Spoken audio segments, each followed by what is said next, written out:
and the president was never serious about it. Could I mention another issue to you? Did you hear about Mr. Putin's statement about me today? No. What did George Bush used to call him? Pooty Poot. What has he said about you? Well, when the demonstrations took place a few days ago, I said, "Dear Vlad," I tweeted, "Dear Vlad, the Arab Spring is coming to a neighborhood near you." Well, there's if you get it, we'll send it to you, but it's an AP story by a guy named Vladimir Ishkinikov. Putin rejects any redo of fraud-tainted vote. Apparently, he was on a call-in show, which he does once a year, and he talks about how he says there's nothing wrong with the election, etc.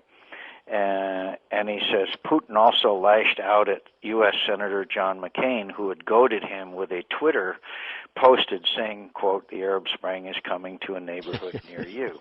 Quote, listen to this, quote, "He has the blood of peaceful civilians on his hands, and he can't live without the kind of disgusting, repulsive scenes like the killing of Gaddafi," Putin said, referring to McCain's role as a combat pilot and prisoner of war in Vietnam. Quote, "Mr. McCain was captured and they kept him not just in prison but in a pit for several years," he said.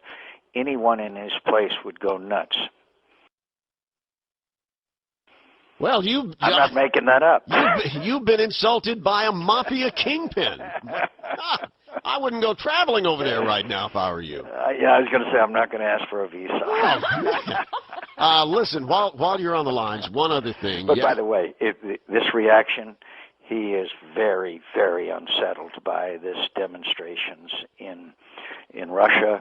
On December 24th, they are planning huge demonstrations all over the country. It'll be very interesting. Most of the so-called Russian experts say that this will come to nothing. Well, they said the same thing about Tunisia and Libya and Egypt and Syria. So we'll see. We'll see what happens. Now, before you